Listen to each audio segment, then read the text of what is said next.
राजेश और शिल्पा उस घर में गए। वहाँ देखा तो एक कोई बूढ़ा सा आदमी था और उसके बेटे बहू थे। राजेश ने उन बूढ़े आदमी से पूछा, नमस्ते काका, मुझे आपसे कुछ बात करनी है, मैं शिमला से आया हूँ। उन काका ने कहा, हाँ बेटा बोलो, क्या बात है। राजेश ने कहा, दरअसल यहाँ जो सामने एक पेड़ है पुराना सा नीम का, इस पेड़ के बारे में बहुत अजीबोगरीब बातें सुनने में आती हैं, तो क्या आप मुझे इस पेड़ के बारे में कुछ बता सकते हैं। वो काका जी ने कहा, बेटा मेरी उम्र 80 साल की होने को आई। मैं जब छोटा था ना तब से इस पेड़ की छाया में खेला हूँ। सोचो अगर मेरी उम्र 80 साल की है तो ये पेड़ 80 सालों से तो यहाँ मौजूद है और मैंने इसे हमेशा से ऐसा ही देखा है। यहाँ तक कि तुम यकीन नहीं करोगे, मेरे दादाजी, मैं अपने दादाजी के साथ इस पेड़ के साथ खेलता था और मेरे दादाजी मुझे बताते थे कि वो भी जब छोटे थे तब से उन्होंने इस पेड़ को ऐसा देखा है। तो सोचो इस पेड़ की उम्र कितने सालों पुरानी होगी, इसका कोई हिसाब ही नहीं है। हर व्यक्ति यही बोलता है कि उन्होंने अपने दादाजी को, परदादा को, हर व्यक्ति से इस पेड़ के बारे में कहानियाँ सुनी हैं। राजेश ने कहा, अच्छा इतना पुराना है ये पेड़। पर हाँ बेटा एक बात बताऊँ, ये पेड़ ऐसा का ऐसा है, इतनी आंधी तूफान बारिश सब आया पर यह पेड़ हिला तक नहीं। ये ऐसा का ऐसा है। कई बार इस पेड़ के पास से अजीबोगरीब आवाज़ें आती हैं। कई बार ऐसा लगता है ये पेड़ खूब सिसक सिसक के रो रहा है। इतनी रोने की आवाज़ें आती हैं कि आसपास के लोग यहाँ इकट्ठे हो जाते हैं और यह आवाज़ क्लियर है कि पेड़ के पास से आती है, पर यहाँ कोई दिखता नहीं। कभी अचानक से इस पेड़ के पास से बहुत हंसने की आवाज़ें आती हैं। पता है तुम्हें, इतनी हवा आती है, छोटी छोटी सी झाड़ियाँ, बड़े बड़े पेड़ सब हिल जाते हैं, पर यह पेड़ कभी हिलता तक नहीं है।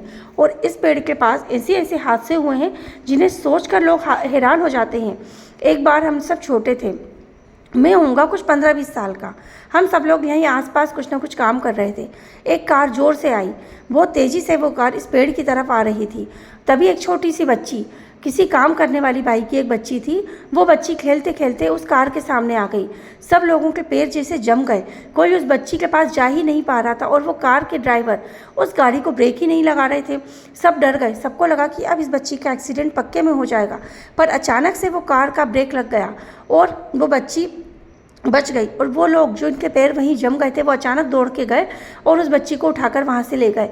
जब कार के ड्राइवर से पूछा तो उसने कहा, पता नहीं क्यों वो जब से यहाँ से निकला था तब से उसके गाड़ी के ब्रेक फेल हो गए थे और अचानक यहाँ आकर उसकी गाड़ी स्टॉप हो गई। किसी को समझ में नहीं आया ये सब कैसे हुआ। और इसके साथ ही एक बार की बात है, कुछ चोर, 4-5 चोर होंगे, वो कुछ चोरी का सामान लेकर यहाँ आए। इस पेड़ के नीचे बैठकर वो अपनी चोरी का हिसाब किताब करने लगे और चोरी का माल आपस में बांटने लगे। तभी अचानक से इस पेड़ की एक टहनी टूटी और उन चोरों के ऊपर गिर गई। और तुम्हें पता है, हल्की सी टहनी के टूटने से ही वो चारों चोर वहीं के वहीं मर गए और चोरी का सामान सब पुलिस को दे दिया। वो सामान जिनका था उन्हें वापस कर दिया गया। तो इस तरह से ऐसे बहुत से अच्छे, बहुत से बुरे, बहुत हादसे इस पेड़ के बारे में हैं।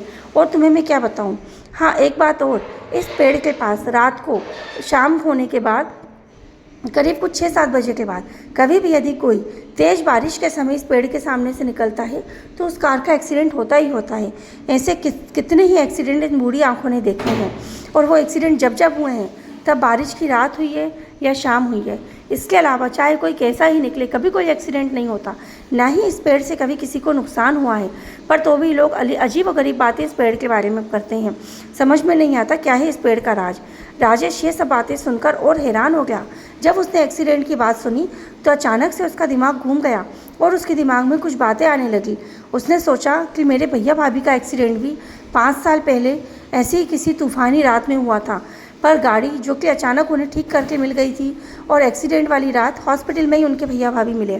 तो वो लोग इतने परेशान हो गए थे कि कभी उन्होंने ये जानने की कोशिश ही नहीं की कि उनके भैया भाभी का एक्सीडेंट कहाँ हुआ था, किस जगह हुआ था और कैसे हुआ था।